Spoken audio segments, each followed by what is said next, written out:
Será que a gente, como sociedade, a gente percebe isso? A gente está fazendo isso? O que você acha, na tua opinião? Eu acho que essa não é a meta, e esse é o problema. Porque o ser humano é impressionante quando tem alguma coisa como meta. Ele consegue coisas prodigiosas, mas ele não está buscando isso.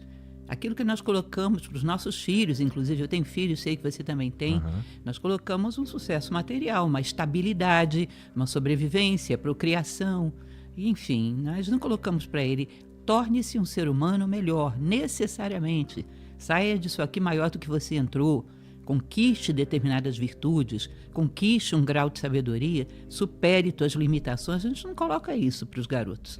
A gente não coloca isso como meta. Então, como é que você vai alcançar uma coisa que você não está buscando? Tem uma passagem interessante do budismo que Siddhartha Gautama, o Buda, estava conversando com a Ananda e a Ananda perguntou para ele, só tem tanta sabedoria, por que não dá para as pessoas essa sabedoria toda? Aí ele pediu que a Ananda fosse até um povoado e perguntasse para as pessoas o que elas mais queriam. E aí a Ananda foi lá, correndo, né? E perguntou de casa em casa o que as pessoas mais queriam. Quando ele volta, que vai ler para o Buda, ele diz, olha, metade delas queriam mais riquezas, outras queriam mais saúde, outras queriam sucesso para os filhos. E aí ele pergunta, e quantas disseram que queriam a sabedoria? Nenhuma. Então, como é que eu posso dar uma coisa que as pessoas não querem receber? Então, se as pessoas entendessem a importância disso, provavelmente já teriam conquistado. Mas não querem isso. Ninguém está procurando isso. Aliás, nem acreditam nisso. Você acredita que nesses anos como professora, eu já encontrei uma quantidade enorme de pessoas que me dizem, eu não acredito que o ser humano possa mudar. Se ele é uma pessoa colérica, ele vai morrer colérico. Se ele é uma pessoa teimosa, vai morrer teimosa. Não há correção. Aquilo que a gente é para o resto da vida. Bom, imagina com uma mentalidade dessa se alguém vai mudar. Tá? E é, por incrível que pareça, uma concepção mais comum do que a gente imagina. Se você parar para olhar dentro da sua mente quais pensamentos são realmente seus, você não vai encontrar quase nada. Do ponto de vista da filosofia, a gente trabalha muito sobre a reflexão, a necessidade da reflexão. É um momento histórico que a gente fala muito da meditação, que é boa, mas não falamos da reflexão. Para a filosofia, existem 3 graus de reflexão. Uma primeira, que é uma reflexão moral. É você parar para pensar, segundo o teu próprio critério, o que é certo e o que é errado. Não é aquilo que a sociedade manda, segundo o teu critério. O que é certo, o que é errado, o que é honesto, o que é desonesto, segundo um padrão moral, um padrão de valores teu. Examinar o mundo à tua volta com esse critério.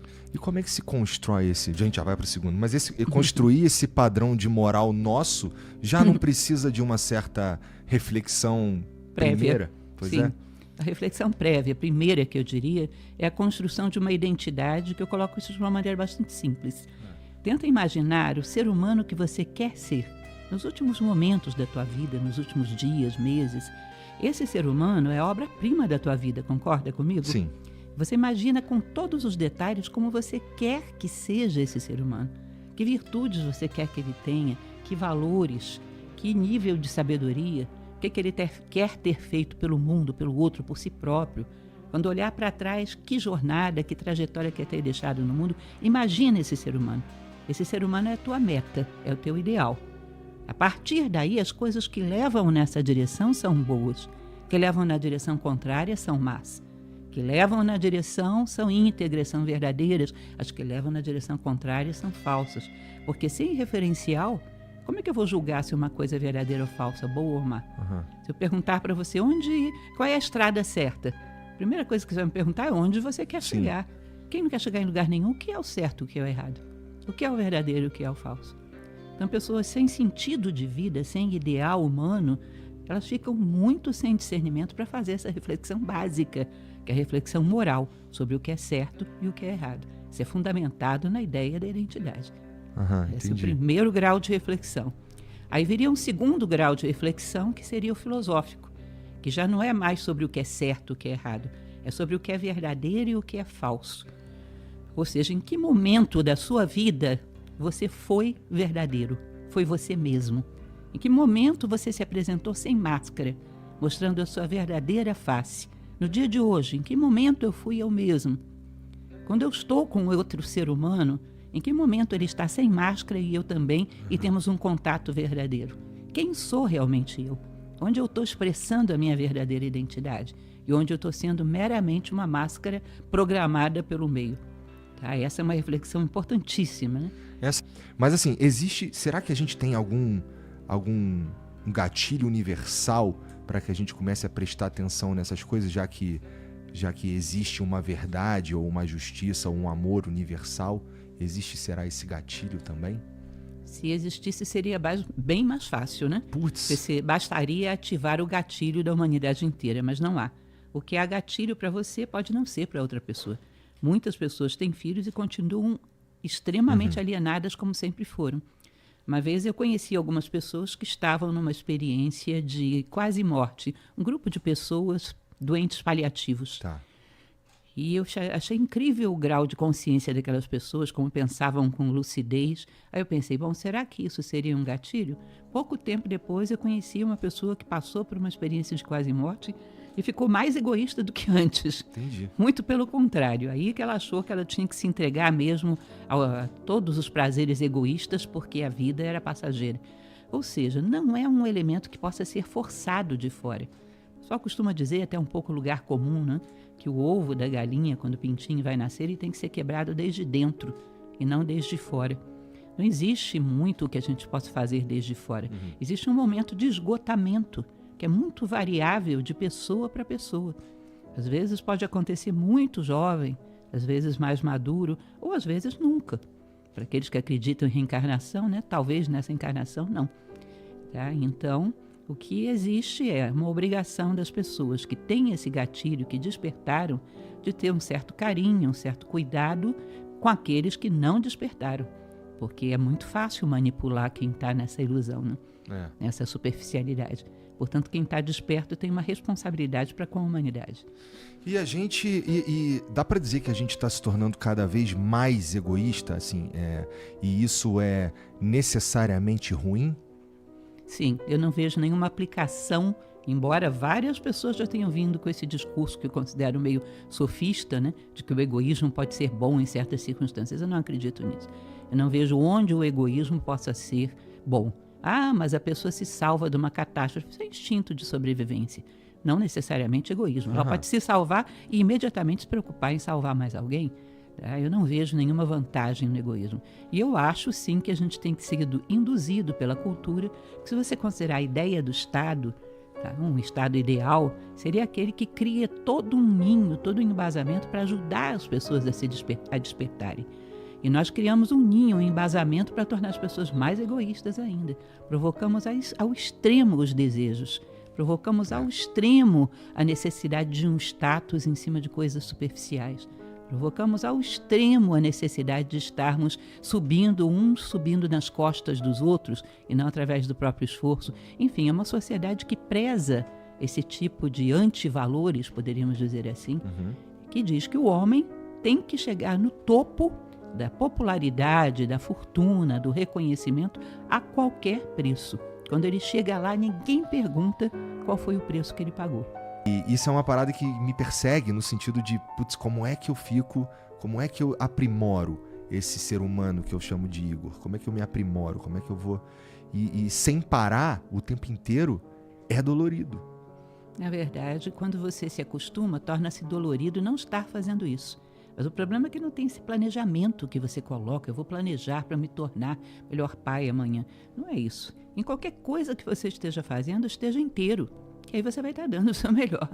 Se eu estou inteiro no presente e não planejando o que eu serei no futuro, eu vou ser melhor pai. Mas nesse momento, esse ponto, como é que eu posso vivê-lo profundamente? Aqui, agora, esse momento que eu estou com você, não sei se vai acontecer outro em algum momento, se a gente vai estar juntos novamente, como é que eu posso estar inteira agora, dando o meu melhor? Em tudo. Até no nosso sono a gente tem que procurar dar o nosso melhor. Ou seja, eu vou descansar da melhor maneira possível. Eu estou me alimentando, eu estou aqui saboreando esse alimento, tentando entender o quanto a natureza trabalhou para me dar tudo isso, grato, né? Talvez compartilhando ali com a minha família outras coisas além do alimento físico. Ou seja, nesse momento, o que eu tenho de melhor para oferecer? E está tranquilo, tá tranquilo. Isso se faz de maneira muito natural. É simplesmente uma preocupação de estar inteiro, corpo, mente e alma, inteiros no presente.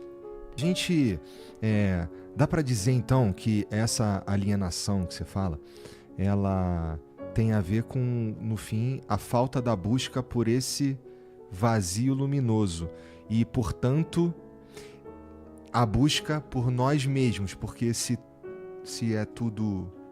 nós fazemos parte do todo, então quando a gente busca a nós mesmos, a gente busca a Deus também. Existe uma frase que eu acho muito interessante, mais uma vez, de Helena Blavatsky, que ela dizia que uma única gota d'água prova a existência do oceano, assim como um único ser humano prova a existência de Deus. Eu me lembro que uma vez eu estava andando na rua e lembrando dessa frase. Eu tenho mania de decorar as frases para um dia entendê-las. Uhum.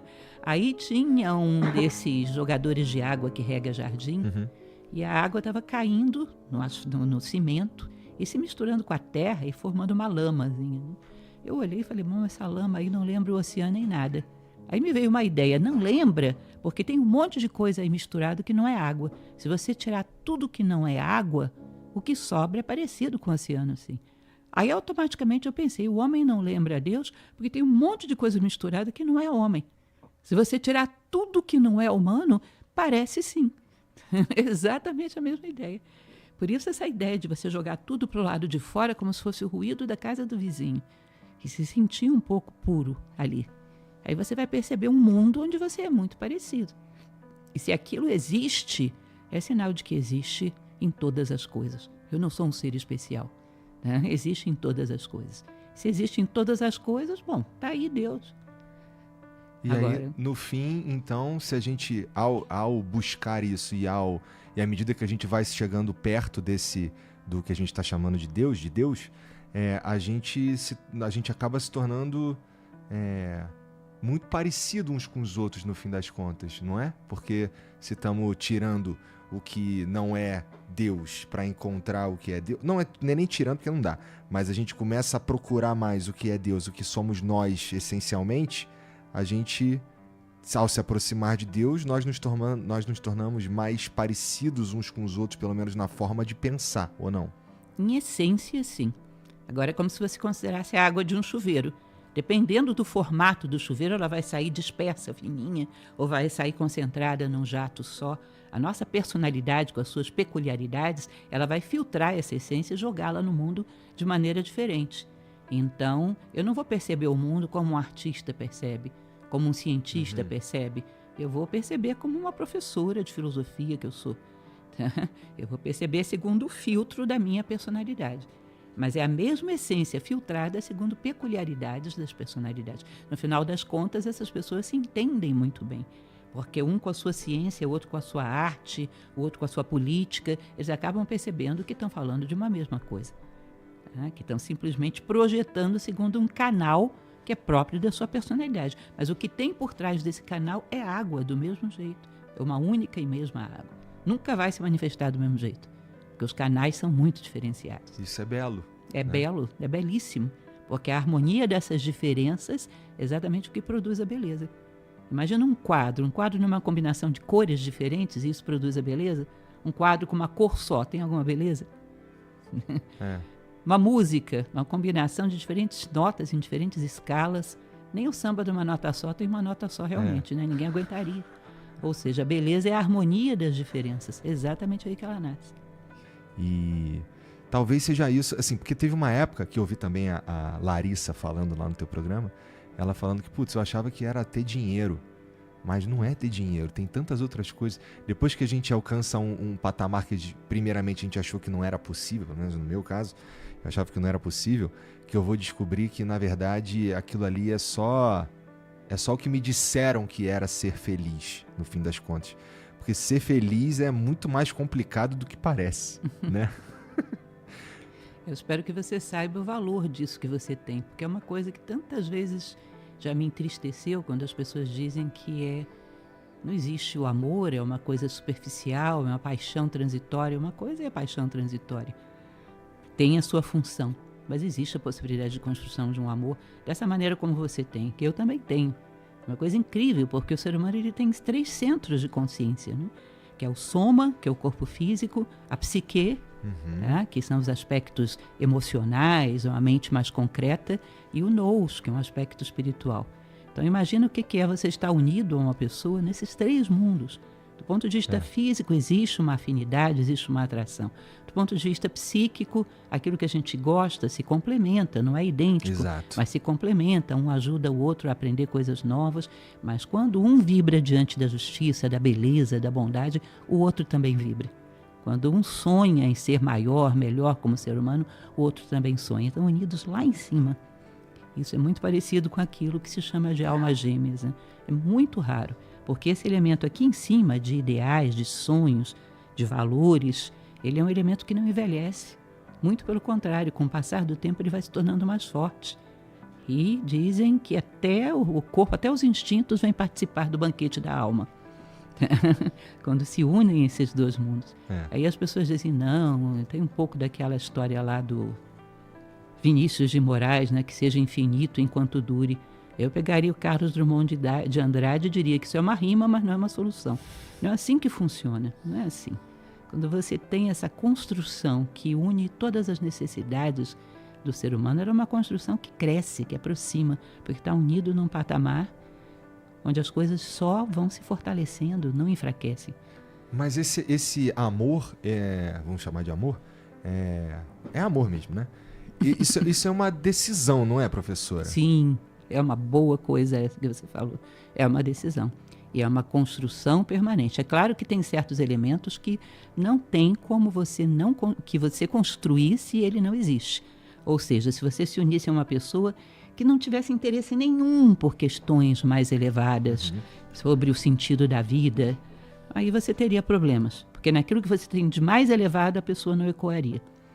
Mas uma vez que você encontra essa pessoa que tem também esse núcleo de consciência ativado e se une aí, é um processo de quererem crescer juntos que vai construindo a relação. Tem uma passagem de Immanuel Kant que ele diz que o amor que não pode ser ordenado moralmente não é um verdadeiro amor. Não com essas palavras, mas ele diz algo parecido com isso. Ou seja, a gente vai alimentando essa relação a partir daquilo que ela tem de mais forte para ir construindo os outros andares também, né? Me recordo de uma situação muito simples, que também não me lembro se eu já te contei, mas que foi uma experiência muito bonita da minha vida. Eu morava em João Pessoa, na Paraíba, fazia Nova Acrópole lá, e as minhas 2 filhas eram pequenas. E aí eu dava aula à noite na Nova Acrópole, como eu sempre dei, chegava à noite em casa, as minhas filhas colocavam sempre um brinquedo na minha cama. Era uma maneira delas, elas se preocupavam de eu dormir sozinha, achavam que eu ia ficar com medo ou triste. Aí eu dormia com os bananas de pijamas, com as meninas superpoderosas, cada noite era um. Aí eu parei para pensar um dia a respeito disso, dessa característica do amor, que é ser sensível às necessidades do outro e até o limite das suas possibilidades para preencher essa necessidade. Você percebe que isso é um efeito do amor, né? Mas você percebe que também pode ser causa? Imagina uma pessoa por quem você não sente absolutamente nada. Tá. Você tenta ser sensível às necessidades dela, não o que ela quer, o que ela necessita. Tenta ser sensível às necessidades dela e todos os dias fazer o seu melhor para preencher essa necessidade. Faz isso hoje, faz isso semana que vem, faz isso mês que vem. Um belo dia você vai olhar lá e o amor vai estar lá. Entendi. É uma construção. Isso é interessante, porque dá pra gente construir o amor de forma inconsciente. Por exemplo, pessoas que elas só vão... elas, por exemplo, trabalham juntos, porque eu não estou falando aqui do amor romântico, estou falando de um... Inclusive pode ser um amor fraterno, né? Você estava falando do amor das tuas filhas e tal. Esse amor ele pode ser construído de forma inconsciente também, sem intenção, professor, ou não?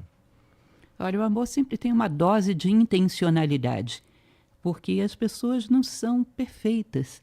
E a paixão ela é muito exigente. Ela exige uma superfície muito lisa, sem imperfeições, porque qualquer coisa quebra a fantasia. A paixão é muito amparada sobre a fantasia. Para que você ame o outro, você tem que necessariamente compreender um monte de asperezas da personalidade do outro. E compreender as suas próprias, tentar aplainá-las. Existe uma certa dose de esforço no amor verdadeiro, ainda que seja uma amizade, ainda que seja um amor filial. Tá? As pessoas que nós amamos não são perfeitas. É verdade. E a gente tem uma capacidade muito grande de interagir com isso, de inclusive ajudar a polir essas arestas, né? E tomar também eles como ajuda para polir as nossas. Ou seja, existe um certo esforço consciente para fazer que ele aconteça. A paixão é muito amparada na fantasia. E a fantasia não admite imperfeições. Ela idealiza e quer que o outro encaixe na sua idealização. Que as pessoas, tem pouca gente interessada em entender o que o outro está falando e muita gente interessada em responder o que o outro está falando. Eu acho que é no mundo. Desculpe, mas retomo a sua colocação. Eu acho que é no mundo. A internet é reflexo do que nós somos. Ela não vem de nenhuma região espacial. Ela vem da humanidade. Por trás disso tem um elemento muito interessante, Igor, que é, em primeiro lugar, a pessoa saber que ele não é dono da verdade e querer chegar mais próximo da verdade. Acreditar que existe uma verdade universal. E querer chegar nela. Essa é uma outra coisa que o pessoal relativiza. O que é verdadeiro para mim não é verdadeiro para você. Não, o universo tem leis. A lei da gravidade, se você duvida dela, atire-se de uma janela, baixa de preferência, para você checar. Ou seja, tem certas coisas que são absolutas. Tá? Então, querer chegar a uma verdade a respeito do que é o universo, do que eu sou, do que é o outro, acreditando que existem verdades, que existiriam ainda que a humanidade não existisse. Se a humanidade não existisse, o Sol estaria aí, os planetas estariam aí, os vegetais, e as coisas têm uma verdade. O que a gente pode chegar é percebê-las ou não. Mas que elas estão aí, estão. Na Idade Média, todo mundo achava que a Terra era plana. A Terra não estava nem aí para a opinião das pessoas. Ela era geóide. A opinião humana não conforma a verdade. E ao perceber isso, eu querer chegar a essa verdade, eu querer me aproximar disso. Se eu não tenho isso, eu quero impor a minha opinião a qualquer preço. Imagina a seguinte situação, eu perdi a carteira aqui em algum lugar do estúdio. Aí peço para você me ajudar a encontrar. Eu acho que perdi lá no térreo. Vou lá procurar. Mas você me viu andando aqui nesse andar e você acha que eu perdi aqui. E encontra aqui. Quando você me entregar, eu vou ficar feliz porque achei a carteira ou chateada porque você contrariou minha opinião de que estava no térreo? Você percebe que a minha opinião nesse momento é secundária porque a carteira é muito importante? Agora, se fosse a verdade, eu preferia não achar, mas não admitir que você sabe mais do que eu. Tá? Porque a carteira tem um valor absoluto, a verdade não vale nada pra gente. Então, ainda que eu perceba que o argumento do outro é mais sensato, eu insisto no meu, porque eu não vou admitir que você sabe mais do que eu. Tá? Isso deixa a gente freado, não crescemos. Queria saber, amar o mistério do universo, saber o que ele é. Tá? Fazer-se filho do mistério, né? Queria saber o que ele é, queria se aprofundar na realidade das coisas e não o meu reflexo em cima das coisas, o reflexo dos meus interesses. Parece que tudo reflete o meu retrato, os meus interesses, a minha personalidade, tudo é distorcido por isso. Não, eu quero tirar o meu reflexo das coisas e ver o que elas são em si. Tá? Eu sei que eu não sei. E eu quero chegar mais próximo da verdade das coisas. E aí, se você me diz uma direção que contraria a minha, eu vejo que você sabe mais do que eu, que ótimo que você entrou na minha vida. Você me aproximou da verdade. Agora, se eu não tenho amor nenhum à verdade, é bate-boca. Eu vou querer impor a minha opinião, por muito que eu até saiba que ela não leva a lugar nenhum. Fico perguntando nessas discussões, nesses debates que existem hoje em dia, será que as pessoas não sabem que a posição delas não leva a lugar nenhum? Ou elas estão iludidas de que realmente aquilo é a verdade? Quem é que está preocupado com verdade hoje em dia? Verdade é aquilo que atende ao seu interesse, às suas conveniências. Tá? Então é muito complicado a gente crescer nesses termos. Você acha, professora, que isso daí faz parte daquela alienação que a gente estava falando lá no começo, não faz? Assim, falta a gente, como sociedade, a gente age dessa forma porque a gente não percebeu que a gente devia estar caminhando em direção a uma evolução ou ao conhecer nós mesmos e, portanto, conhecer Deus, como a gente já estava falando aqui. E esse é o maior problema da humanidade hoje, não é? É essa alienação que tem todas essas ramificações perversas, no fim das contas, não é? No final das contas, o que você percebe é que seres humanos que não estão no momento de despertar sempre existiram na história. Agora, o que colocam Platão é que as pessoas que estão buscando, que já despertaram, os homens de boa vontade, né, como diz a tradição cristã, deveriam ajudar esse pessoal a conduzir. Agora, quando você coloca diante da sociedade os mais alienados que tem, Aí é complicado, né? Porque aí vão puxar na direção do que eles são. Porque a gente não pode querer que a humanidade inteira desperte para querer saber o segredo do universo da noite para o dia. Todo mundo tem o seu processo, tem o seu tempo. Todo mundo vai despertar. Mas todo mundo tem o seu tempo. Agora, quem vai na frente deveria ser uma pessoa que está incentivando para isso, né? Mas tem gente que sai do verde pro podre direto também, não tem? Isso é uma frase, inclusive, da alquimia medieval. Há certas Foi você que disse, eu ouvi você falando. É, por isso, né? Você é danado. Existe isso aí mesmo. Mas não é assim, não é que eu cansei de conhecer gente assim, mas assim, na minha experiência já vi. Pessoas que têm muito daquilo que você falou lá no começo da nossa conversa, que é o imutável. O cara que é colérico e para sempre será colérico, porque ele acredita que se ele é assim, se nasceu assim, vai morrer assim e tudo mais. Então essa ideia de que eu já vi essas pessoas de que, portanto, é que você falou que todo mundo despertará. Será que todo mundo despertará? Em algum momento, sim. Isso está no DNA da humanidade. Em algum momento despertará. Agora, se você... Imagina, tem uma frase de Epiteto, um estoico, que ele diz que as sementes de grandeza no homem necessitam de uma imagem para florescer e germinar.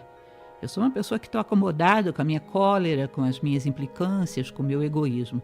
Mas se quem me conduz lá na frente, se os personagens que são tomados como modelos pela sociedade são pessoas que estão lutando e eu estou vendo que estão se tornando melhores, opa, não é bem assim, olha, eles estão mudando. Alguma duvidazinha não vai dizer que eu mude muito rapidamente, porque o ritmo quem dá sou eu. Mas alguma duvidazinha, alguma inquietude, isso vai despertar em mim. Agora, os nossos modelos são modelos de pessoas que não crescem nem querem crescer e tem raiva de quem cresce. Né? É verdade. Então você olha e você não acredita, porque você não está vendo uma vitrine de pessoas assim, como referencial. Dentro da arte, dentro da política, pessoas que você está vendo. Olha, fulano está melhor do que ele era antes, está crescendo. É humilde, estou vendo que ele está se corrigindo, está se tornando melhor. Então esses referenciais geram uma sementinha de dúvida que vai germinando ali. Em algum momento vai rachar aquela convicção, aquela inércia. Agora a gente fica sem referenciais, e sem referenciais é muito complicado. É aquilo que você falou. Às vezes as pessoas relativizam esses valores do que isso aqui é bom dentro dessa perspectiva. Em outra perspectiva já é mal. Eu também acho que existem que é universal. Mas o que eu quero dizer que assim, que eu já vi pessoas que deveriam ser virtuosas ou têm uma persona virtuosa, mas que no dia a dia não operam assim, sabe? Então é comum, infelizmente. Mas aí ela não é virtuosa, porque a gente está falando de obras, de resultado, de rastro que deixa no mundo. Mas não dá pra você deixar um rastro no mundo só pelo teu próprio ego, só pra você... sei lá, se fazer o bem de forma egoísta e não ser necessariamente bom. Mas isso aí, ela conseguiria fazer isso 24 horas por dia, até em pensamento, em sentimento, em tudo? Não mesmo. Você convive com a pessoa e vê como é que ela responde à vida, não naquele momento que você está olhando, mas globalmente. Existem pessoas que têm um grau de sabedoria, até nós temos, um pouquinho. Não existem absolutos no universo. Nem o absolutamente pleno, nem o absolutamente vazio. Um grau de sabedoria a gente tem. Esse grau de sabedoria gera uma certa coerência. Então você pode olhar certas pessoas, conviver com elas e dizer, pô, essa pessoa tem um grau de sabedoria, dá para aprender com ela. Não vamos entrar nessa alienação de hoje em dia e dizer que todos os seres humanos não prestam para nada. Tem pessoas que poderiam sim ser referenciais.